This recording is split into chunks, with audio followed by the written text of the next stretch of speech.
Hello everyone, welcome to your easy guide to cracking the English section of the CLAT examination.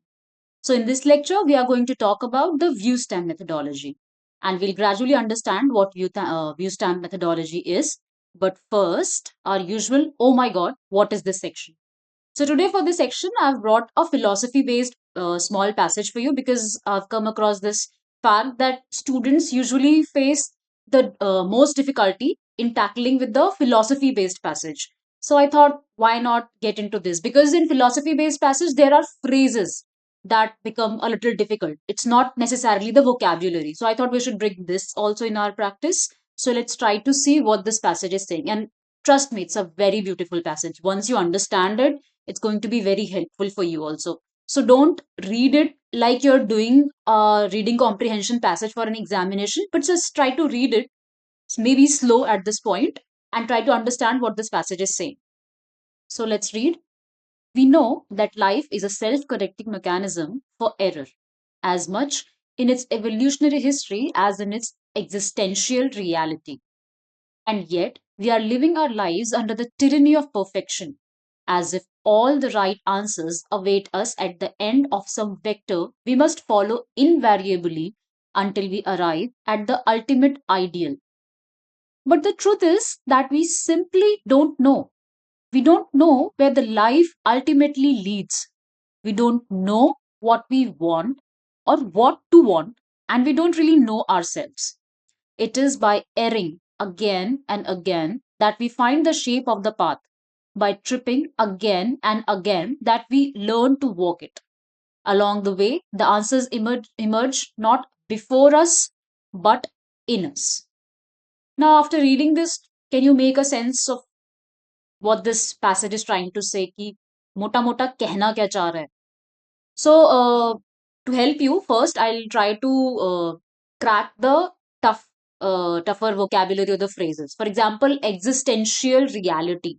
तो ये word existential पे मत जाओ, मतलब because you don't have to delve into the philosophy of it.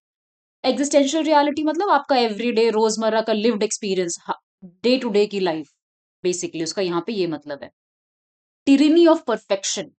तो tyranny अगर आपको पता हो तो टिरनी एक बेसिकली रूल होता है. एक किसी कंट्री को अगर कोई एक इंसान या कोई डिक्टेटर रूल कर रहा है तो उसको टिरनी कहते हैं. अगेन, डिक्टेटरशिप और टिरनी में भी कुछ टेक्निकल अंतर है, but for the sake of your understanding English passage के लिए अंडरस्टैंड दैट ओनली. जैसे सद्दाम हुसैन, उसको डिक्टेटर बोलते हैं, तो वो एक टायरेंट था. तो टिरनी ऑफ परफेक्शन यानी कि आप इतना ज्यादा, आप एक आइडिया ऑफ ट्रूथ से रूल हो रहे हैं, मतलब कि यही सही है, ऐसे ही चलना है. तो कई बार होता है ना कि आप सोचते हैं कि जब पूरा पूरा कंप्लीट हो जाएगा ना सिलेबस, तब क्वेश्चन लगाएंगे, एकदम परफेक्ट हो जाएगा, जब हमको सब कुछ आ जाएगा रीडिंग कॉम्प्रिहेंशन का, तब हम पैसेज सॉल्व करेंगे. तो एक वो परफेक्शन के पीछे भागना, उसको बोलते हैं tyranny of perfection, rule of perfection, उस एक आइडिया ऑफ ट्रूथ या परफेक्शन के पीछे भागना. ठीक है.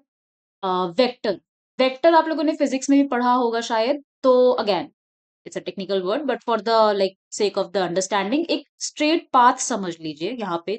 इस कॉन्टेक्स्ट में इसका यही मतलब है, एक स्ट्रेट पाथ डायरेक्शन के साथ, मतलब स्पीड और वेक्टर का डिफरेंस शायद आपने फिजिक्स में पढ़ा हो. नाउ इनफैलिएबली. इनफैलिएबल मतलब जो कभी गलती नहीं कर सकता. फैलिएबिलिटी मतलब फैलिएबल से बोलते हैं ह्यूमंस आर फैलिएबल, गलती कर सकते हैं. इनफैलिएबल मतलब कि ना गलती करने वाला, as a never making a mistake. Erring. Erring means to err is to human, आप लोगों ने सुना होगा, एरर से बना है एरिंग, मतलब मिस्टेक. तो अब अगर आपको इन चीजों के मतलब पता है तो try to read it again and see if you can better understand the passage. I just pause for 3-4 seconds and maybe you can pause the video and see. So basically, now let's try to crack the passage. We know that life is a self-correcting mechanism for error as much in its evolutionary history as in its existential reality. So basically, life अपने आप को धीरे धीरे correct कर लेती है, मतलब life का अपना एक सेल्फ करेक्टिंग मैकेनिज्म होता है. चाहे वो उसको इवोल्यूशनरी सेंस में देखे या डे टू डे लाइफ के सेंस में देखे, कि जैसे आज तक इवॉल्व हुई है हिस्ट्री, यानी इसको एक बड़े टाइम फ्रेम में देखें या एक छोटे टाइम फ्रेम में देखें, लाइफ का एक सेल्फ करेक्टिंग मैकेनिज्म होता है, चीजें मोर और लेस ठीक ही हो जाती हैं. And yet we are living our lives under the tyranny of perfection, as if the right answers await us at the end of some vector we must follow infallibly until we arrive at the ideal ultimate ideal. तो life का भी है कि कभी सही कभी गलत, but somehow वो ठीक हो जाती है। बट हम एज इंडिविजुअल, हम एक टिरनी ऑफ परफेक्शन में रह रहे हैं कि भाई सब कुछ एकदम ठीक हो जाए, उसको चेज करने की कोशिश में लगे हुए हैं कि पूरा सिलेबस कंप्लीट हो जाए, या फिर इतने मार्क्स आ जाए, या ये पोजीशन मिल जाए। तो उन राइट आंसर्स को हम ऐसे सेक करते हैं एज इफ कि हम एक स्ट्रेट से पाथ पे चलेंगे कि हर चीज सही सही सही करते हुए एक स्ट्रेट पाथ होगा जिसपे कोई भी गलती का स्कोप नहीं है, और हम एक अल्टीमेट आइडियल पे पहुंच जाएंगे। हम अपनी जिंदगी कुछ इस तरीके से जी रहे हैं। But the truth is that we simply don't know. We don't know where the life ultimately leads. We don't know what we want और what to want. We don't really know ourselves. हमें कोई reality का नहीं पता है, हमें क्या चाहिए, क्यों चाहिए, कहाँ पहुंचना है। अगर उसके फिलोसफी में घुसेंगे तो हमें नहीं पता है। It is by erring again and again that we find the shape of the path. By tripping again and again that we learn to walk. तो आप अपनी गलतियों से सीखते हैं, आप अपनी गलतियों से ग्रो करते हैं। गिर गिर के ही चलना सीखा था ना, जैसे एक बच्चा है वो कई बार गिरता है, और उस इस पूरी journey of learning to walk में वो कई बार गिरता है, बट उससे सीखता है। So along the way the answers emerge not before us but in us. यानी कि ग्रोथ की बात कर रहा है कि ऐसे ही हम गलती करके सीखेंगे, गिरेंगे, उठेंगे, चलेंगे, और ये जो ये पूरी गिरने उठने टेढ़े मेढ़े पाथ वाली जर्नी है, इसको ही लाइफ कहते हैं। और इस तरीके से ही हमारे वो आंसर्स एक रोड के वो माइलस्टोन वाले मील के पत्थरों की तरह हमारे सामने नहीं आएंगे, बट हमारे अंदर ही जनरेट होंगे। So the answers are going to emerge not before us. सामने आंसर्स प्रकट नहीं होने वाले हैं, बट इनफैक्ट वो हमारे अंदर जनरेट होंगे इन फॉर्म ऑफ ग्रोथ। तो बेसिकली अब हम आज अपने इस स्लाइड में ये देखेंगे कि कैसे कोई पैसेज अगर सामने आए तो हमें उसे इस तरीके से लाइन बाय लाइन उसकी मीनिंग समझने की जरूरत नहीं है, but we have to grasp the meaning out of it. But again, हर एक चीज का एक सोल क्रक्स है कि भाई प्रैक्टिस प्रैक्टिस प्रैक्टिस। अगर आपने प्रैक्टिस नहीं की है तो आप कितने भी मेथडोलॉजीज को समझ ले, आप वहां पे चीजें नहीं कर पाएंगे। तो अगर आप इस तरीके से पैसेजेस पढ़ के उनको समझने की कोशिश करते हैं ना, तो दिमाग अपने आप ऑटोमेट हो जाता है to try in grasping the meaning of it. You wouldn't even understand, मतलब यू वुडंट इवन रिकॉग्नाइज कि कब आपने धीरे धीरे अलग अलग एलिमेंट्स को पकड़ के मीनिंग डिराइव कर ली है उसमें से। we'll try to understand and recognize what are the different elements that we have to pay attention to in today's lecture. But again ये सारी प्रोसेस को ऑटोमेट करना है, ये बहुत जरूरी है, because time is very important for us in the examination. So let's head to our today's topic, the view step method. So the objective of today's lecture is understanding various components of the passage and how to tackle them. And what are the various components that we'll be talking about? Viewpoints, structure, tone, argument, and main point. Now what exactly is view stamp? ठीक है, तो मैंने बात की, I really not sure कि आप में से ज्यादातर लोग might not have come across this acronym view stamp. So it's a mental tracking tool that focuses your attention on the idea and elements most likely to produce the question. तो एक passage में we'll see कि बहुत सारे elements छुपे होते हैं, और उन एलिमेंट्स पे ही क्वेश्चंस बनाए जाते हैं। तो हम कोशिश करेंगे इस टूल के मदद से उन एलिमेंट्स को रिकॉग्नाइज कर पाए, to be able to track them while we are reading only. It is during that reading process only, if we know what elements are there that can raise some questions in the following the passage, then we'll make a mental note of them, अगर हमें ये methodology पता है तो। It helps you track important details without wasting time. So ऐसे बाद में पीछे से बार बार रीड कर करके उसके अंदर चीजें ढूंढने का आपका उसमें टाइम वेस्ट नहीं होगा। So I mean, you'll have to go back to passages again and again, but if you have those signposts, if you have tracked those elements, then it will be a very easy process. So you can think of it like a Google map. So like when you're on your way, if you have a Google map, so you have some sort of idea कि ऐसे ऐसे ऐसे ऐसे हमें destination पे पहुंचना है। It's also like a detective's notepad, जहाँ पे आप जब read कर रहे हैं ना, तो अपनी information को reading के process में ही बहुत efficiently organize कर ले रहे हैं। So this is the purpose of ViewStab. Okay. Now what does this stand for? V stands for viewpoints. Basically, कौन बात कर रहा है? Who's talking? S stands for structure, how the passage is organized. पूरा structure क्या है passage का? T stands for tone. What is the author's attitude? What is the tone? कि किस tone में बात कर रहा है? A stands for arguments. What is being debated? A lot of passages have positive arguments, negative arguments, and then some sort of conclusion at the end. And the main point. What is the key takeaway? वो एक meme है ना, कहना क्या चाहते हो भाई? So it's just that कि what is the main point? जैसे अभी हमने पहला पैसेज पढ़ा, उसका मेन पॉइंट था कि लाइफ में गलतियां होती हैं, you learn from them, you grow from them. So इस तरीके से उस पूरे पैसेज का क्रक्स, तो आपका पैसेज तो और लंबा होता है, तो उस पैसेज का भी पूरा crux, that's the main point. Now let's start with our first element, that is identifying viewpoints. कि viewpoints क्या हैं? Now, a viewpoint is a position or approach taken by a person or group. These viewpoints can be authors or those of groups discussed by the author. Now, how is the process of identifying viewpoints? Whenever a new group or individual viewpoint is discussed, simply note its appearance. So, जब आप passage पढ़ रहे हैं, during that process only देखिए कौन से नए नए एंटिटी या कोई नया ग्रुप, कोई नया नाम या कोई नया एंटिटी इंट्रोड्यूस हुआ है. The moment you see that, just be mindful कि okay this is a view point that is being introduced. क्योंकि व्यू पॉइंट पे ऊपर क्वेश्चन आगे पूछ सकता है. वो पूछ सकता है कि ये व्यू पॉइंट से सबसे ज्यादा क्लोजेस्ट इनमें से कौन सा ऑप्शन है या इसके काउंटर कौन सा ऑप्शन है. इस तरीके से वो क्वेश्चन पूछ सकता है. So while reading itself, you have to be mindful of viewpoint. You have to be able to identify viewpoints. तो व्यू पॉइंट को कैसे समझ सकते हैं? जैसे क्रिकेट कमेंटेटर्स बात करते हैं कि विराट कोहली के बैटिंग अप्रोच के बारे में, तो अलग अलग कमेंटेटर्स अलग अलग व्यू दे रहे होते हैं. तो वो एक conversation is a group of view points of the commentators. Okay, now in let's take this example. While the Mumbai police insists that traffic congestion is due to reckless driving, the Delhi Transport Authority blames inadequate infrastructure. Meanwhile, Ola and Uber claim that ride sharing can help reduce congestion if properly regulated. अब सबसे पहले we have come across this new word reckless. वैसे reckless तो may be आप लोगों ने सुना भी हो, क्योंकि आपके एज में अक्सर बोला जाता है, टीचर्स आर शाउटिंग कि why you being so reckless in your life. Reckless मतलब careless, लापरवाह. तो reckless driving मतलब as in careless driving. And in India, we all know what reckless driving is. We all have come across that, and a lot of us might have done it also. So here we see in this passage there are three elements, यानी कि there are three, not really elements but three viewpoints. अब हम जब उसको read कर रहे हैं तो हमने रीड करते ही थर्ड वर्ड पे रिकॉग्नाइज किया कि मुंबई पुलिस के बारे में बात की जा रही है, यानी कि मुंबई पुलिस का भी कोई व्यू पॉइंट होगा. तो मुंबई पुलिस का यहाँ पे व्यू पॉइंट सबसे पहली लाइन में बताया गया है कि it insist that traffic congestion is due to reckless driving. अब इनका व्यू पॉइंट है कि जो ट्रैफिक कंजेशन होता है, लोग ऐसे इधर उधर कहीं भी ड्राइव करते हैं, कहीं भी मुड़ जाते हैं, कैसे भी चला लेते हैं, लेन में अपनी फॉलो नहीं करते, तो ये रेकलेस ड्राइविंग की वजह से रोड्स पे कंजेशन होता है. ये है एक व्यू पॉइंट जो कि मुंबई पुलिस का है. Then again, reading further, we see Delhi Transport Authority. तो जैसे ही आपने ये दिल्ली ट्रांसपोर्ट अथॉरिटी देखा, नए लोग आ गए हैं. ठीक, you B mindful of them also, कि इनको भी अपने कुछ ना कुछ तो ये बतानी है, इनको भी अपनी बात. तो दिल्ली ट्रांसपोर्ट अथॉरिटी कहती है कि नहीं नहीं नहीं नहीं साहब, reckless driving is not the problem. The problem is इनएडिक्वेट infrastructure. आपकी रोड्स इतनी ब्रॉड इनफ नहीं है, प्रॉपर नहीं है, आपके क्या कहते हैं सिग्नल्स आधे से ज्यादा वर्किंग नहीं है, आपके कैमराज नहीं है, all that whatever, but infrastructure is the problem. तो ये एक अनदर व्यू पॉइंट इंट्रोड्यूस हुआ है by Delhi transport authority.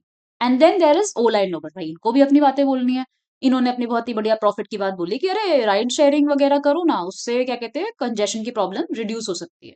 So when you are reading, आपकी पहली रीडिंग में ही आपको जैसे ही कोई एक एलिमेंट इंट्रोड्यूस हो, be mindful of that there is Mumbai police, तो इनका एक व्यू पॉइंट होगा, there is Delhi transport authority, इनका एक व्यू पॉइंट होगा, ओला एंड उबर, इनका एक व्यू पॉइंट होगा. कई बार ऐसा होता है कि किसी को इंट्रोड्यूस किया जाता है और उसका कोई व्यू पॉइंट नहीं दिया जाता है. That is also possible. We'll see in the following examples that also exist. But फिर भी जब आप रीड कर रहे हैं ना, जैसी कोई है, तो बी माइंडफुल ऑफ दैट, क्योंकि जब क्वेश्चन पूछेगा ना, तो आपको वो व्यू पॉइंट याद रखना रीडिंग के टाइम पे जरूरी नहीं है. You can't keep that in the storage of your mind. But अगर कुछ क्वेश्चन है तो तुम तुरंत वहां पहुंच जाओगे कि अच्छा हाँ, मुंबई पुलिस का ये व्यू पॉइंट था, कुछ तो ऐसे बोल रहे थे, और चलो देखते हैं, हाँ यही बोल रहे हैं, हाँ यही बोल रहे हैं, ऑप्शन के क्लोजेस्ट ये है. तो इसलिए जैसे ही ऐसा कुछ इंट्रोड्यूस हो, be mindful of that. So like I explained, Mumbai police इनका व्यू पॉइंट है reckless driving is the cause of traffic congestion. Delhi Transport Authority इनका व्यू पॉइंट है poor infrastructure is the main issue. Ola Uber drivers इनका view point है कि ride sharing can solve the problem. So basically अगर आप identify कर पा रहे हैं view point, it will help you tracking different viewpoints in opinion based passages. It makes it easier to eliminate wrong answer choices. और tone और inference में भी आपको आगे हेल्प करेगा. हम अलग अलग एलिमेंट्स को पहले एक एक करके समझेंगे, and then we will see कि अगर इन सबको आप एक साथ कंबाइन करके यूज करते हैं तो how it is going to help you in solving the questions. Now example 2 अभी थोड़ा सा बड़ा है, वो तो बहुत ही स्ट्रेट फॉरवर्ड और छोटा सा था. So let's try to read this.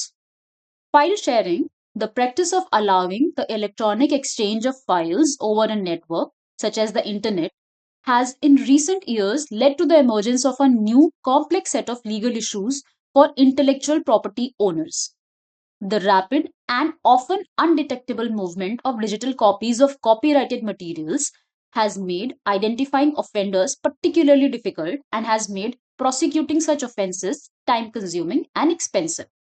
The owners of certain types of intellectual property, such as music, have claimed that enforcement of these violations is necessary in order to send a signal to other possible offenders. File sharers, on the other hand, typically claim that they did not know they were sharing copyrighted material, and that, regardless, the widespread use of file sharing networks renders the protection of copyright impossible. तो अब take a few seconds, although I've highlighted the different entities and the viewpoint groups, but still, when you are reading, तो जैसे ही आपने देखा intellectual property owners, इनको B mindful कि अच्छा यहाँ कहीं फर्स्ट पैराग्राफ में इंटेलेक्चुअल प्रॉपर्टी ओनर्स आया था, the owners, the file sharers, तो ये तीन मेजर ग्रुप्स हैं जिनके व्यू पॉइंट यहाँ पे डिस्कस हुए हैं. तो आप इनके इनफैक्ट अगर आप इनको रिकॉग्नाइज कर लेंगे तो आपको एक टोन भी पूरी पूरी समझ में आ रही होगी कि भाई ये बात कर रहे हैं positive set of legal issues के बारे में इंटेलेक्चुअल प्रॉपर्टी को लेकर के, ओनर्स का ये बात है और फाइल शेयर्स का ये बात है, और इसके अक्सर इसके एंड पे एक कंक्लूजन होता है जिसमें ऑथर का व्यू होता है. तो अगर आपको पता चल रहा है ना, ये आप अगर रिकॉग्नाइज कर पा रहे हैं, तो आपको ऑल ओवर पैसेज का टोन क्या है वो भी आपको उसकी भी बड़ी क्लैरिटी होगी. और वो आपको इसीलिए रीडिंग के टाइम पे ध्यान देना है कि व्यू पॉइंट किसके किसके इंट्रोड्यूस हुए हैं. ठीक है, आपको ये याद रखने की जरूरत नहीं कि ये कौन था, ये क्या था, बट एक मोटा मोटा आपने वहां पे होता है ना, एक दिमाग में एक मेंटल माइलस्टोन गाड़ देना कि अच्छा यहाँ पे कुछ था, यहाँ पे था, यहाँ पे था, यहाँ पे था. ठीक है. So again, another sentence to identify the viewpoint. While the proponents of the futurism art movement believed that the past was an era to be ignored, some critics assert that, ironically, for the futurists to break from the past would have required a more thorough understanding of history on their part. तो अब ये example मैं यहाँ पे क्यों लाई हूँ? I am trying to explain that sometimes in one line itself two different view points are introduced. So here in one line the proponents of futurism art, की जो फ्यूचरिज्म आर्ट को सपोर्ट करते हैं कि फ्यूचरिस्टिक सी art होनी चाहिए, उनका भी व्यू पॉइंट, और उसी लाइन में उसके क्रिटिक्स का भी व्यू पॉइंट है. तो ये भी आपको देखना है, ऐसा नहीं कि एक एक आदमी इंट्रोड्यूस होगा, उसके बाद उसकी दो लाइन तक उसका व्यू चलेगा, फिर दूसरा आदमी इंसान या ग्रुप इंट्रोड्यूस होगा, फिर दो लाइन उसका चलेगा. कई बार एक ही लाइन में दोनों व्यू पॉइंट्स भी इंट्रोड्यूस हो सकते हैं. तो इसके एंड पे ये ऑथर का भी एक व्यू पॉइंट हो सकता है, and then they can ask you कि author is positive about it या नेगेटिव अबाउट इट. तो इसलिए ये व्यू पॉइंट आइडेंटिफाई करना इंपॉर्टेंट है. Okay. Now, another element, that is analyzing the tone. What is the tone of the message? कि कई बार ऐसा होता है ना कि आप आपस में आप बात कर रहे होते हो और आप किसी से गुस्सा हो जाते हो कि यार I don't mind what that person said but I don't like the tone of that person. कि यार ऐसे कैसे बोल सकते हो? कई बार वो वर्ड्स उतने प्रॉब्लमेटिक नहीं होते जितने टोन प्रॉब्लमेटिक होती है, या टोन ही इतनी अच्छी उस इंसान की बात करने की, क्योंकि कई बार वो बड़ी obnoxious सी बातें भी ऐसे बोल जाते हैं कि आपको लगता है कि ठीक है यार, he didn't mean it or she didn't mean it. So tone is a very important element, and written conversation में उसको recognize करना थोड़ा difficult होता है. Verbal में तो it's very easy to recognize. कई बार WhatsApp पे भी लड़ाई हो जाती है कि यार you wrote something and I thought तुम ये गुस्से में कह रहे हो. The other person is like कि नहीं नहीं, मैंने तो खाली casually कह दिया था, I didn't mean, like I wasn't angry. तो इसलिए अब आप रिटन चीजों में कैसे टोन समझोगे, कुछ वर्ड्स ऐसे होंगे जिनको आप पकड़ के समझ सकते हो कि author is happy about it या सैड अबाउट इट, या उसको नेगेटिव है इसका टोन या पॉजिटिव है. तो इसलिए आपको टोन भी समझना बहुत जरूरी है. कई बार अगर आपने टोन नहीं समझा है तो आप एसेंस नहीं समझ पाओगे पूरे पैसेज का. So what exactly tone is? A tone is the state of mind or feeling that each group expresses on the subject matter at hand. यानी जो भी subject matter discuss हो रहा है passage में, उसके बारे में ऑथर का स्टेट ऑफ माइंड क्या है, मतलब उसको पॉजिटिवली कह रहा है, नेगेटिवली कह रहा है, बहुत स्ट्रांगली उसको लेके कन्विंस होके कह रहा है, या कैसे. So author's attitude is usually revealed through the word choices, like I said. For example, is the author indifferent, critical, convinced, skeptical, hopeful. तो ये तरीके, अलग अलग तरीके के टोन्स एक्सप्रेस हो सकते हैं उस पैसेज में, और हमें वो वर्ड चॉइसेस ढूंढनी है जिससे हम उस ऑथर का टोन पकड़ सकते हैं. To determine the tone you must carefully examine the words used by the author. Is the opinion of the author positive और negative, and to what degree? Strongly positive, strongly negative. कई बार वो positive और strongly positive दो option दे सकता है आप. तो you have to understand to what degree. Like how Indian parents tone changes from beta do your best to Sharma ji ka beta did better. कि एग्जाम से पहले they'll be like do your best, okay, just don't be nervous and all that, but जब result आता है they'll be like अच्छा उनके तो इतने मार्क्स आए हैं, व्हाट वर यू डूइंग? तो वो मतलब टोन से पता चल जाता है कि मामला बदल चुका है, हालात बदल चुके हैं। Now let's try to understand this with an example. There's the statement that there are signs that the animosity between the two companies is diminishing. So सबसे पहले animosity word का क्या मतलब है? So animosity means the feeling of hatred या dislike. दो लोग के बीच में animosity है मतलब वो एक दूसरे को पसंद नहीं करते हैं, बहुत ही नेगेटिव सेंटिमेंट्स हैं एक दूसरे को लेकर के.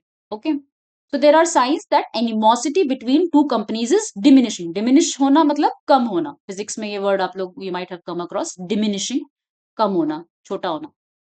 तो कम होना बेसिकली इन दिस कॉन्टेक्स्ट. तो देयर ये सेंटेंस कह रहा है there are signs that animosity between two companies is diminishing. दो कंपनीज के बीच में जो हेट्रेड है, जो डिसलाइक है, वो कम हो रहा है. इस चीज के साइंस दिख रहे हैं, ऐसा फील हो रहा है. तो अब इस एक लाइन में हमें ऑथर की टोन कुछ समझ में आ रही है? नहीं आ रही है, क्योंकि इसमें कोई मतलब it's a very neutral kind of thing. ऐसा कोई हमें वर्ड दिख नहीं रहा जिससे हम ऑथर का टोन समझ सके. The author's tone towards the occurrence, occurrence that is animosity का कम होना, appears to be neutral. Neutral ही दिख रहा है कि हाँ इनके बीच में एनिमोसिटी कम हो रही है. The information is presented factually and no valuation of the diminishing animosity is provided. कि मतलब उसने कुछ इस पे कमेंट नहीं किया कि मतलब ये तो बड़ी अच्छी बात है, खराब बात है, कम क्यों हो रही है, ऐसा कुछ नहीं. तो इट्स अ फैक्ट, न्यूट्रल. यहाँ पे टोन न्यूट्रल है. Now consider how this passage would read if one additional word was inserted. Fortunately, there are signs that the animosity between the two companies is diminishing. अब इन्होंने बोला कि ओहो खुदा का शुक्र है या ये तो बड़ी अच्छी बात है, thanks to God there are signs that the animosity between the two companies is diminishing. यानी कि वो अगर गॉड को थैंक यू बोल रहा है यानी कि author is happy about it. Now by this one word fortunately you can understand the tone is positive. So with the addition of word of fortunately, the author's tone towards the occurrence is now clear. The diminishing of the animosity is a positive occurrence. यानी कि वो खुश है कि भाई चलो ये दो कंपनीज के बीच में लड़ाई वड़ाई कम हो रही है, अब चीजें बढ़िया हो जाएंगी. Other word choices would have had a different effect. For example, choosing the word unfortunately, अगर वो बोलते unfortunately the signs that the animosity between the two companies is diminishing, that means the author is not happy about it. The tone is negative. So आपको इस तरीके से words पकड़ने हैं to understand the tone. Now let's see another example.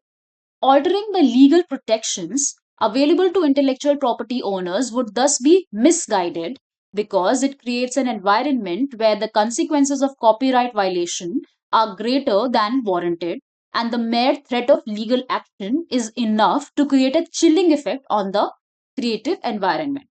अब यहाँ पे आपका जो वर्ड है जिससे आप टोन समझ सकते हैं वो है मिसगाइडेड. एक तो किसी के भी आगे मिस लगा दो तो वो इसका मतलब है कि वो गलत है. और ये MISS वाला मिस नहीं है कि लड़कियों को मिस बोलते तो सब लड़कियां गलत ही है. Please I had enough of that joke.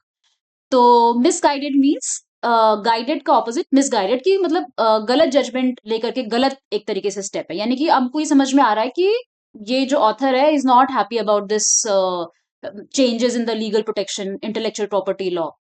तो इट्स अ मिसगाइडेड स्टेप. तो आपको यहाँ से टोन मिसगाइडेड वर्ड अगर आपने ध्यान दे लिया रीडिंग करते वक्त, अच्छा. अगेन अब जैसे ये सब एलिमेंट्स समझना इसीलिए जरूरी है क्योंकि आप हर एक वर्ड पे उतना 100% अटेंशन देंगे तो by the end of the passages you will be exhausted. But जैसे ये मिसगाइडेड वर्ड आपके सामने पड़े ना, दिमाग में बत्ती जल जानी चाहिए कि ओके आई सी नेगेटिव जा रहा है मामला. Altering the legal protection misguided, okay negative जा रहा है मामला, ठीक है. बिकॉज अभी तो I am reading very slow. When you will be reading in the exam आप बहुत तेजी तेजी भाग रहे होगे. तो वो वाले जो पॉइंट्स है ना जिसपे एकदम होता है ना कि ओ अच्छा, तो ये वो वाले वर्ड्स है. टोन, टोन समझिए आप, नेगेटिव है. Misguided word, negative tone. So the choice of the word misguided reveals the author's attitude to be strongly negative towards changing the legal protections available to owner. Other possible choice of words could be concerning, troubling, an issue. तो अगर ऐसा misguided की जगह the word would have been concerning because it creates an environment तो भी problematic होता. तो ये सब इस तरीके के words आए तो तुरंत समझ जाओ strongly negative मतलब काफी clearly अपना नापसंदी जाहिर की गई है. तो it's a strongly negative word. कि तो पॉजिटिव है कि नेगेटिव है? नेगेटिव है and to what degree? Strongly. Now we have understood what viewpoint are, what tone is. So in this paragraph, let's try to understand what is the tone and what are the viewpoints that have been expressed. So read it and ये जो words highlighted है ये आपके tone या उसके नहीं है. These are the words that I believe अगर आपको vocabulary के लिए समझने की जरूरत है. So let's see what this passage is saying, and you try to solve it on your own. ठीक है? The federal rules of evidence have long prohibited the presentation in court of many types of hearsay, evidence recounted secondhand rather than reported directly by a witness, based on the notion that only the most readily verifiable evidence should be allowed consideration by any court in making its determinations. Dr. Kinsley has argued, however, that the rules of evidence currently written are unacceptably overreaching, defining as hearsay too many types of evidence whose value would far outweigh any associated detriment if allowed court admissibility. But modern hearsay rules have been written with good reason. So I'll again just pause at this point. I'll stop for a few seconds and just try to solve this question. Okay, but before that, I'll try to help you with the difficult words. Hearsay, although यहाँ पे explain किया गया है, but to better explain it, it's a like things that you've heard of. Gossip is जैसे one of the example of hearsay. तो hearsay कई सारे evidences court में admissible नहीं होते हैं अगर वो hearsay की कैटेगरी में आते हैं, क्योंकि वो उतने strong evidences नहीं माने जाते हैं. कि कई बार आपने शायद टीवी में देखा होगा ऑब्जेक्शन टू हेयरसे कि यार ये तो कहीं सुनी बात है, इसका क्या बेसिस है, इसको कैसे एविडेंस मान सकते हैं. तो वो हो गया आपका हेयरसे. ओवर रीचिंग मतलब जैसे टू रीच समथिंग, जहां पे पहुंचना है. ओवर रीचिंग मतलब जितना पॉसिबल है उससे ज्यादा वो करना. तो कोई चीज अनएक्सेप्टेबली ओवर रीचिंग मतलब कि वो जो जरूरत है उससे ज्यादा करने की कोशिश कर रहा है बट वो उतना कर नहीं पा रहा है. So failing to try to achieve something, मतलब उसमें फेल हो जाना, रीच नहीं कर पा रहा है जो उसका पर्पस है. एंड डेट्रीमेंट मतलब कुछ हार्म करना. तो आउटवे एनी एसोसिएटेड डेट्रीमेंट मतलब कोई भी अगर जो हार्म वो हो सकता है उससे ज्यादा मतलब हो रहा है अगर हेयरसे के एविडेंसेस वाले रूल को चेंज कर दे तो. ठीक है. Now take a pause and try to solve this question. इसमें देखो क्या क्या व्यू पॉइंट्स हैं और टोन क्या है या ऑथर की क्या टोन है या जो भी. So I hope you might have solved it. I mean you would must have paused and solved it. Now for view point we see सबसे पहले ही लाइन में फेडरल रूल्स ऑफ एविडेंस. तो ये एक पहले फेडरल रूल्स भी एक मतलब ये है कि फेडरल रूल्स एक तरीके से अथॉरिटी या फेडरल रूल्स ऐसा कहते हैं. तो वो एक तरीके का एक ग्रुप हो गया जिसका ये व्यू पॉइंट है कि भाई they have prohibited the presentation in the court of many types of hearsay, यानी कि जो हियर्स कई एक कैटेगरी ऑफ एविडेंस है हियरसे मान लीजिए. तो हियरसे की कैटेगरी को उन्होंने एकदम बैन कर रखा है और बहुत सारी चीजें उस कैटेगरी में डाल रखी है. तो एक व्यू पॉइंट ये हो गया. Another view point is doctor Kinsley. अब जैसे ये नया नाम इंट्रोड्यूस हुआ तो आपको देखना है कि अच्छा डॉक्टर किंसले इंट्रोड्यूस हुआ, इनका भी कोई व्यू पॉइंट होगा. तो अब doctor Kinsley has argued however that the rules of evidence currently written are unacceptably over reaching. यानी कि इनका व्यू है कि भाई यू हियरसे की कैटेगरी में इतनी सारी 100 चीजें डाल रखी है ना, ये बहुत ज्यादा हो गया, इतना भी नहीं होना चाहिए. ऐसे बहुत से एविडेंसेस हैं जो अगर इंट्रोड्यूस किए जाए तो they can be very helpful. उनको हियर से बोल के हटा देते हो तो इस वजह से बहुत सारे केसेस में बहुत सारी ट्रूथ को मतलब प्रूव करने में प्रॉब्लम होती है. तो ये किंसले का डॉक्टर किंसले का व्यू है. अब इसमें एक लास्ट लाइन में यू सी कि जो भले ही कोई ग्रुप और एलिमेंट नहीं दिख रहा है बट आपको ऐसा दिख रहा है कि जो ये लास्ट लाइन है ना ये ऑथर का व्यू है कि भाई उसने पहले फेडरल रूल्स ऑफ एविडेंस के बारे में बताया कि ये इनका व्यू है, फिर डॉक्टर किंसले के व्यू के बारे में बताया और उसके बाद ऑथर ने अपना व्यू इंट्रोड्यूस किया कि but modern hearsay rules have been written with good intention. तो आपको ये भी ध्यान देना है कि एक साइड ऑफ रूल, दूसरा साइड ऑफ रूल और ये फिर ऑथर का व्यू. मतलब एक साइड ऑफ आर्ग्यूमेंट, दूसरा साइड ऑफ आर्ग्यूमेंट, फिर ये ऑथर का वो रीजन क्या है, मतलब ऑथर का व्यू क्या है कि भाई जो मॉडर्न ये से रूल्स है कि भाई पुराने रूल्स ऐसे थे किंसले जी ने उसको ऐसे क्रिटिसाइज किया बट जो मॉडर्न हेयर से रूल्स है वो काफी गुड रीजनिंग के साथ लिखे गए हैं. तो ये बेसिकली इस पैसेज में है. Okay. Now we get to the another element that is recognising arguments. ये एज अ लॉयर आपके लिए सबसे इंपॉर्टेंट चीज है. मतलब इसमें जो यह इस सेक्शन में हम पढ़ेंगे ये आपके लिए लॉजिकल रीजनिंग में भी हेल्पफुल होगा and besides that as a lawyer ये आपके लिए सबसे इंपॉर्टेंट एस्पेक्ट्स हैं जो हम इसमें प्रेमिस, कंक्लूजन, इन्फ्रेंसेस ये सब चीजों के बारे में पढ़ने वाले हैं. ठीक है. So identifying view points and tone is critical to getting a generalised feel for how a passage unfolds. However, understanding the arguments will help you understand the details of the passage. जैसे अभी मैंने बताया ना कि आप तेजी तेजी पढ़ लीजिए, आपको कोई कोई ग्रुप दिख रहा है, आपने उसको ऊपर से देख लिया कि अच्छा ये है ये है ये है, तो इसमें 3 या 4 व्यू पॉइंट्स होंगे। ओके, ये एक मुझे वर्ड दिख गया जिससे मुझे समझ में आ रहा है नेगेटिव वो है। तो आप एक जनरल आइडिया आपको पैसेज का मिल जाता है। बट अगर आपको डिटेल समझनी है तो आपको आर्ग्यूमेंट्स को भी रिकॉग्नाइज करना आना चाहिए। वो कैसे करेंगे हम? प्रेमिस और कंक्लूजन को समझ के। प्रेमिस और कंक्लूजन आप must have come across even in logical reasoning. तो for example when a lawyer is arguing in a case in court, तो जो भी एविडेंसेस प्रेजेंट कर रहा है वो उसके प्रेमिस हैं। और वो जो कंक्लूजन, जो जो फाइनल रूलिंग वो अपने तरफ से दे रहा है कि सर दिस हेंस दिस, यानी कि इस बंदे ने गुनाह किया है नहीं किया है, तो ये एक कंक्लूजन है। तो आपको कई बार आर्ग्यूमेंट्स को भी इस तरीके से रिकॉग्नाइज करना होता है और आपको प्रेमिस और कंक्लूजन्स के थ्रू उसको रिकॉग्नाइज करते हैं। So let's see how to identify a premise. A premise is a fact or evidence or reason that supports the conclusion. कि आप premise एक सीढ़ी है जो आपको conclusion तक ले जाएगा. It answers why, क्यों. So say a passage, according to a study, students who focus on understanding concepts perform better in real life problem solving than those who memorize. तो ये एक premise है.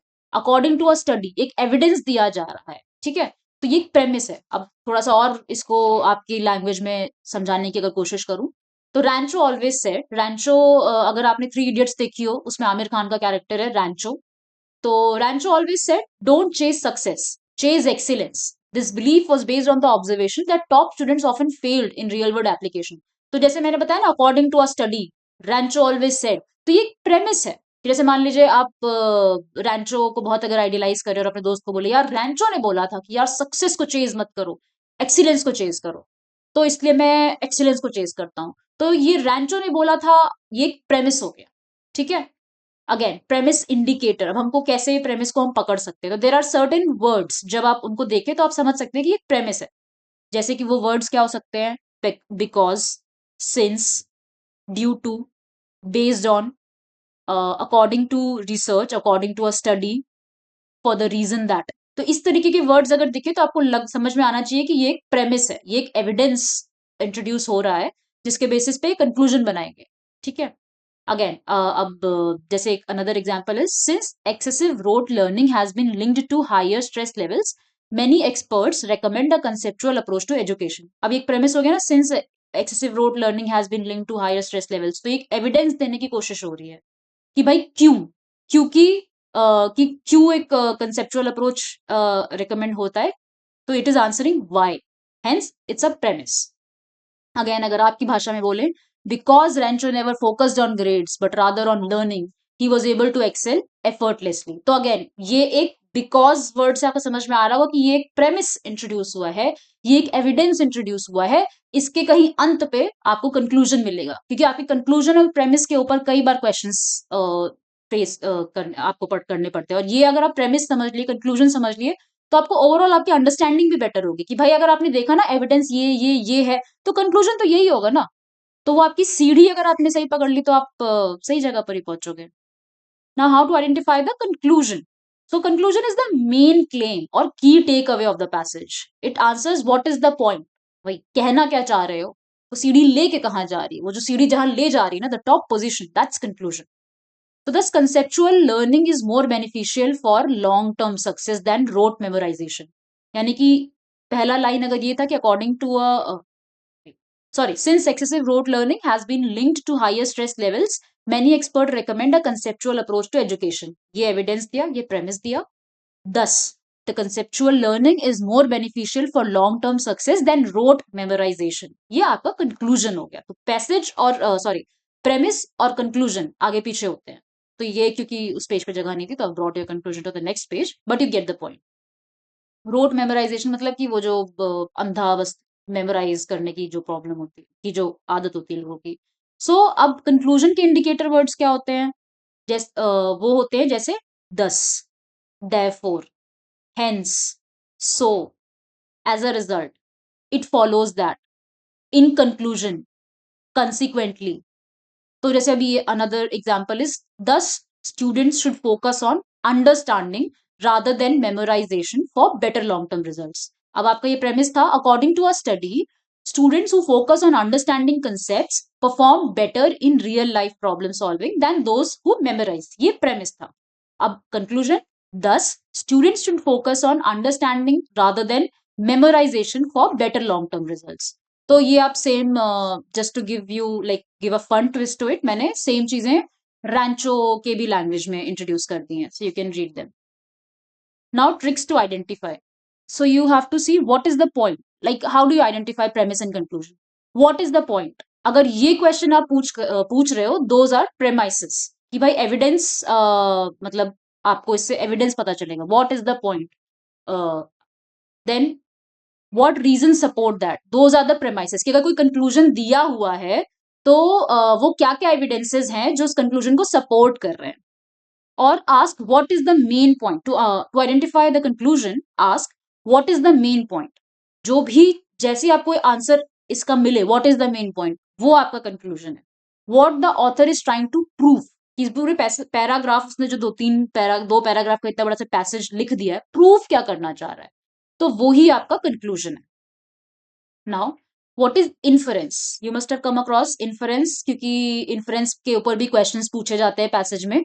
What is inference? An inference is something that must be true based on the passage.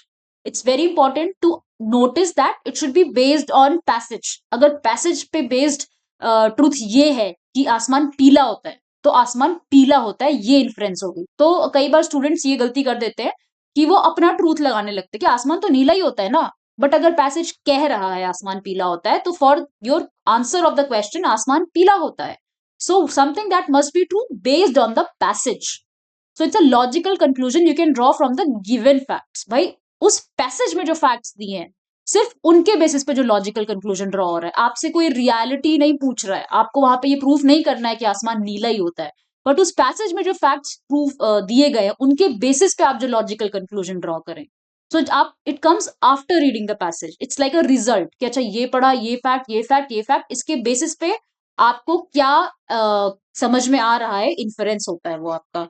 So it's a logical conclusion you can draw from the given facts. It comes after reading. So, for example, statement. Most students who wake up early are more productive. Now, inference is some students who are productive wake up early. Like I said, ये आपके logical reasoning में, syllogism वगैरह में भी आपको help करेगा. कि अगर statement ये कह रहा है most students who wake up early are more productive, यानी कि जो ज्यादातर students हैं सुबह उठ रहे हैं तो वो productive होते हैं, ऐसा पाया गया है. तो अब इतना तो मान ही सकते हैं कि थोड़े बहुत स्टूडेंट्स जो सुबह उठ रहे हैं वो तो प्रोडक्टिव होंगे ही होंगे. क्योंकि अगर मान लीजिए 100 है, 100 में से अगर वो मोस्ट कह रहे हैं, यानी 50 से ज्यादा, 60, 70, 80 बच्चे अगर सुबह उठ रहे हैं तो प्रोडक्टिव है. तो यानी कि थोड़े बहुत 10, थोड़े का तो मतलब हो गया भाई 10, 20, 15. तो अगर थोड़े उठ रहे हैं तो वो तो पक्का ही प्रोडक्टिव हैं. तो इस तरीके से एक इन्फ्रेंस को ऐसा स्टेटेड नहीं होता है, वो लिखित में नहीं होता है, वो आप डिराइव करते हैं उन फैक्ट्स में से. वो लॉजिकल कंक्लूजन आप ड्रॉ करते हैं, you draw those logical conclusions. It's not explicitly written in the passage. Okay. Now assumption. Assumption is another very important aspect. It's an assumption is something the author believes to be true but doesn't directly say. Again, like inference, assumption भी कहा नहीं जाता है. It's an unstated idea that is needed to make the argument work. It comes before or during the argument like a hidden base. यानी कि inference आपका argument के बाद, मतलब कि ये आर्ग्यूमेंट जब उन्होंने बना दिया उसके बाद जो आपका लॉजिकल कंक्लूजन है वो आपका इन्फ्रेंस है. बट अजम्पशन वो है जिसको सोच के वो आर्ग्यूमेंट बनाया गया है. तो दोनों ही अनस्टेटेड है, बट एक वो है कि उसको सोच के आर्ग्यूमेंट बनाया गया है, और एक वो है कि उस आर्ग्यूमेंट से आप डिराइव कर रहे हैं. यानी कि जब मैं आपको कोई चीज पढ़ा, मैं आपको यहाँ पे कोई चीज पढ़ा रही हूँ, तो मेरा अजम्पशन है कि आप पहले 2 वीडियोस देख करके आए हैं, तो उसके बेसिस पे मैंने अपने बाकी के वीडियोस डिजाइन किए हैं. So it's an assumption. अब इसके बाद जो मैं आपको बताऊंगी तो आपका वो इन्फ्रेंस होगा. So for example, online classes are better because students learn from them. तो इसमें अजम्पशन ये लिया गया कि students can learn effectively through online methods, यानी कि ऑनलाइन मेथड ज्यादा इफेक्टिव है. ये बात मैंने सोची, उसके बाद मैंने ये स्टेटमेंट बोला कि online classes are better because students learn more from them. Okay. So let's try to identify some inference and assumptions, and so we can understand them better. So after reading each passage, try to identify the main point, spot any missing idea, that is assumption, and think of a logical conclusion, that is inference. So again, let's get to Rancho from Three Idiots and try to understand. पहले तो थोड़ा fun way में कि होता क्या है assumption और inference. तो आपने वो सीन देखा होगा जिसमें Rancho tries to define a machine. So when his professor asks him, what is a machine? So what Rancho says is, a machine is anything that reduces human effort, like a fan or a zip. अब इसमें inference ये आप निकालेंगे इस रैंचो की definition को सुन के, that Rancho prefers a practical understanding over memorising definitions. So like if somebody like Rancho is in your class and if somebody gives this kind of definition, you'll infer कि अच्छा इसको प्रैक्टिकल चीजों के बेसिस पे ये बात करते हैं rather than memorization. कि I'm sure आपके क्लास में भी इस तरीके के स्टूडेंट्स होंगे, रैंचो, चतुर जैसे, and you must have inferred this from their answers or generally their responses in class. So this is what the inference is, कि आप कुछ चीज सुनते हो और उससे एक लॉजिकल आर्ग्यूमेंट, मतलब एक लॉजिकल अंडरस्टैंडिंग उसमें से आप डिराइव करते हो. So we can figure out from Rancho's behaviour that even though he doesn't say it, but इसकी डेफिनेशन से समझ में आ रहा है कि इसको प्रैक्टिकल अंडरस्टैंडिंग पे इसका फोकस है. चतुर की डेफिनेशन से हमें समझ में आता है कि इसका मेमोराइजेशन पे फोकस है, कि एग्जैक्ट वर्ड्स जो बुक में लिखे हैं वो अगर पता हो तभी तुम कोई चीज डिफाइन कर सकते हो. तो ये दो लॉजिकल रेफरेंसेस इन्फ्रेंसेस हैं जो हमें उनके बिहेवियर को देखने के बाद हमने लॉजिकली डिराइव की. अब एजम्पशन क्या है जिसके बेसिस पे रैंचो ने अपनी बात बोली? तो the purpose of a machine is to reduce human effort. यानी रैंचो ने जब अपनी डेफिनेशन बोली उसने क्या अज्यूम किया जो उसने ये डेफिनेशन बोली? और भी 500 तरीके हैं प्रैक्टिकली भी प्रैक्टिकल अंडरस्टैंडिंग शो करते हुए मशीन को बताने की, बट उसको लगा कि मशीन की सबसे सही डेफिनेशन वही होगी जो ह्यूमन एफर्ट को रिड्यूस करे. तो ये उसने अज्यूम किया, इस अजम्पशन के बेसिस पे उसने अपनी डेफिनेशन बनाई. तो again he doesn't say it directly, but this whole definition is based on his assumption. So again you understand ना, inference and assumption जो कि directly stated नहीं होते हैं but वो unstated होते हैं, but you get those understanding by reading the statement or the passage or the line. Now we do some questions to understand what assumption and inferences are. The government has increased the price of diesel, stating that it will reduce the burden of subsidies on the national budget. What is an assumption in the statement? Now, the price hike will be accepted by citizens. B, the government wants to save money. C, the diesel subsidy puts a burden on the budget. Or D, people will start using diesel. Sorry, less diesel. Now I'll pause for 5 seconds and try to solve this question on your own before we get to the answer. Okay, I hope you might have tried to solve the question. Let's see. So the answer is the diesel subsidy puts a burden on the budget. Now let's try to analyze each and every option, why they are not the assumption. So option A says the price hike will be accepted by citizens. अब government ने कोई policy decision जब लिया होता है तो ऐसा assume नहीं करती कि तो पक्का पक्का सिटीजन एक्सेप्ट ही कर लेंगे. Sometimes they take a tough decision and they understand this might not be accepted by the citizens, and sometimes they don't even know, क्योंकि सिर्फ इस बेसिस पे अगर डिसीजंस लेते रहेंगे तो फिर तो हो चुका का. और यहाँ इस पैसेज में भी ऐसा कुछ स्टेट नहीं हो रहा है कि जिससे ऐसा लगे कि गवर्नमेंट ने तो ये मान ही लिया था, ये अज्यूम कर लिया था कि पीपल विल एक्सेप्ट इट. ऐसा तो कुछ बात ही, कोई लाइन है पीपल की एक्सेप्टेंस और नॉन एक्सेप्टेंस के बारे में? तो ये तो अजम्पशन नहीं हो सकता. The government wants to save money. अब ये अजम्पशन कैसे है कि government wants to save money? They are stating that it will reduce the burden of subsidies. तो यानी कि जो भी पैसा आ रहा है वो सब्सिडीज में चला जा रहा है, बस वो सब्सिडीज में वो कम हो जाएगा. और भी बहुत सारे पर्पसेस हो सकते हैं, बट सेविंग मनी के बारे में तो कुछ नहीं लिखा है कि government is trying to save money या ऐसा कुछ. डी को देखते हैं. People will start using less diesel. अरे ऐसा मतलब क्या पता भाई, जो जिसको ट्रेड के लिए डीजल खरीदना है वो खरीदेगा ही, जिसको कहीं आने जाने के लिए डीजल खरीदना है वो खरीदेगा ही. ऐसा तो कुछ इसमें मेंशन नहीं कि लोग इसके बाद लेस यूज करने लगेंगे. तो ये जो तीनों अजम्पशन है ए बी और डी में, इसमें तो हमारे इस लाइन को पढ़ के ऐसा कुछ भी रिफ्लेक्ट नहीं हो रहा है कि लोग एक्सेप्ट कर लेंगे पॉलिसी डिसीजन, या लोग कम यूज करने लगेंगे, या गवर्नमेंट मनी सेव करना चाहती है. ऐसी तो कोई चीज हम अज्यूम नहीं की गई है इसमें. बट जो सी ऑप्शन है, the diesel subsidy puts a burden on the budget, इसके बारे में बात की गई. भाई बर्डन ऑफ सब्सिडीज की बात की गई है ना, यानी कि उसी लाइन पे कुछ अज्यूम किया गया है कि भाई diesel subsidy puts a burden on budget. So अगर हम प्राइस बढ़ा देते हैं तो सब्सिडीज क्या क्या कहते हैं उसे, बर्डन कम हो जाएगा.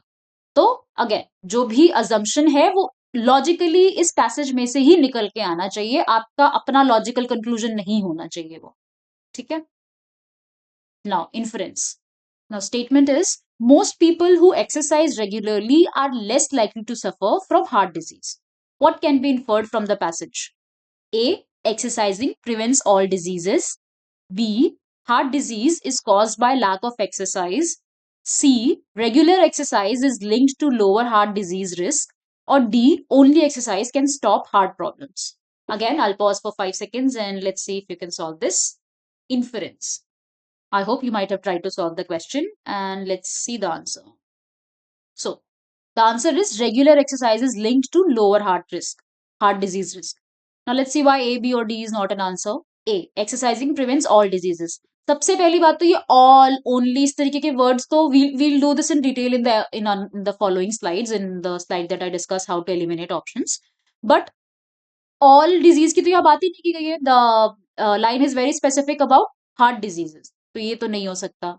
Then heart disease is caused by lack of exercise. ये भी तो नहीं कहा गया. हार्ट डिजीज की कॉज की तो बात ही नहीं की गई है ना. मतलब उन्होंने ये बोला है कि अगर एक्सरसाइज करोगे तो मतलब कम चांस है कि तुम्हें हार्ट डिजीज हो. ये भी पक्का पक्का नहीं बोला है कि पक्का हार्ट डिजीज से बच ही जाओगे. डी पे आते हैं. Only exercise can stop heart problems. Only की तो कोई बात ही नहीं है. मतलब ऑथर ने बड़े प्यार से ये बात बोली कि अगर तुम रेगुलर एक्सरसाइज करोगे तो ऐसा बहुत कम चांस है कि तुमको हार्ट डिजीज हो. तब भी लेस लाइकली का मतलब है कि कम चांस है. तब भी उसने ये नहीं बोला कि अगर तुम रेगुलर एक्सरसाइज करोगे तो पक्का पक्का तुम्हें हार्ट डिजीज नहीं होगी, या फिर सिर्फ एक्सरसाइज ही एक तरीका है हार्ट डिजीज ना होने का. तो ये भी इन्फर नहीं कर सकते. सी क्या कह रहा है? Regular exercise is linked to lower heart disease risk. तो अब ये देखो ना, linked to again reflects the degree कि भाई उसने बोला कि अगर तुम रेगुलर एक्सरसाइज करो तो कम चांस है तुमको हार्ट डिजीज हो. तो ऐसा लग रहा है कि रेगुलर एक्सरसाइज का कुछ तो लिंक है ना हार्ट डिजीज रिस्क से. ये तुम इन्फर कर सकते हो इसकी बातों से. तो C is your option. Now question 3. Due to heavy rains, flights were delayed across the city. What can be inferred from the passage, from the statement, sorry. A, the airport is not well managed. B, bad weather can affect air travel. C, passengers were angry. Flights always get delayed when it rains. D. Again, I'll take a pause and just try to solve the question. Okay, I hope by now you might have been able to see what the inference is. Let's see. The answer is bad weather can affect air travel. तो पहला, the airport is not well managed. Why this is not the influence? क्योंकि management की तो कोई बात ही नहीं की गई ना. सिंपल दो लाइन की, मतलब दो बातें की गई. हैवी रेन हो गई तो फ्लाइट डिले होगी. तो मैनेजमेंट की कोई बात नहीं है, तो ये कहां से इन्फर करेंगे? C, passengers were angry. Again passengers की कौन सी बात की गई है? While you might have seen on the airport कि हाँ पैसेंजर्स एंग्री हो जाते हैं, फ्लाइट डिले होती है, बट यहाँ पे अगर उस बारे में कोई बात नहीं की गई है तो आप वो इन्फर नहीं कर सकते हैं. लाइक आई सेड कि जो भी पैसेज में फैक्ट्स है आपको सिर्फ और सिर्फ उन्हीं पे ध्यान देना है. अपने लॉजिकल कंक्लूजन्स अपनी बाकी की दुनियादारी की नॉलेज से नहीं ड्रॉ करने हैं. तो पैसेंजर्स वर एंग्री, पैसेंजर्स की कोई बात नहीं की गई है, तो ये भी कोई इन्फ्लुएंस नहीं है.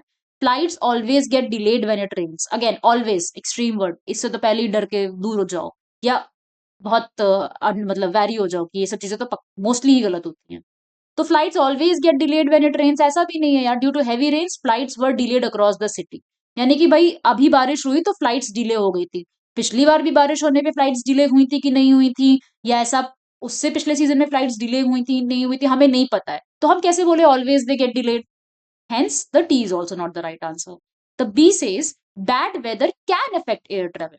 तो अब ऐसा दिखा कि भाई आज बारिश हुई तो फ्लाइट डिले हो गई. तो हमें दिख रहा है कि अच्छा अगर मौसम खराब हो तो लगता है एयर ट्रेवल पे असर पड़ता है. तो हम ये तो पक्का पक्का डिराइव कर सकते हैं क्योंकि यहाँ पे अभी सामने हमको दिख रहा है मौसम खराब हुआ, फ्लाइट डिले हुई. That means bad weather can affect air travel. Last question. Yes. Oh, you might have seen the solution. So the shopkeeper said, we are offering discounts only to loyal customers. Now the question is, what is an assumption here? A, the shop has many loyal customers. B, discounts will increase loyalty. C, new customers don't deserve discounts. Or D, loyalty is rewarded in the shop. Take few seconds and try to solve. So let's see. The answer is loyalty is rewarded in the shop. Again, the A shop has many loyal customers. हमें क्या पता, मतलब क्या पता shop चलती ना हो, इसीलिए शॉपकीपर ने ऐसा बोला कि हम डिस्काउंट निकाल रहे हैं. Again discounts will increase loyalty, ये भी नहीं पता. ये तो शॉपकीपर ने बोला कि भाई हम डिस्काउंट्स देंगे, ऑफर करेंगे. हमें नहीं पता उससे लॉयल्टी बढ़ेगी कि नहीं बढ़ेगी. New customers don't deserve discount, ये तो कहीं से भी, मतलब ये कहाँ से आ गया कि नए कस्टमर्स को तो मिलना ही नहीं चाहिए. ऐसा तो कुछ शॉपकीपर ने कहा ही नहीं. नए कस्टमर पुराने कस्टमर की तो कोई बात ही नहीं हुई. तो ये तो अजम्पशन है ही नहीं.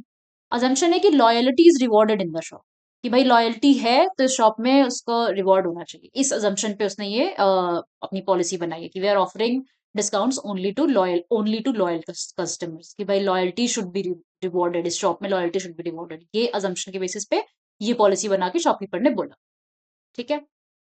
So I think the lecture has gone on too longer than I expected. So let's end it here, and in the next lecture we'll try to understand what structure is, and we'll try to see how we apply the whole of view stamp method in solving our questions. Okay. So for today, let's call it a day. Thank you.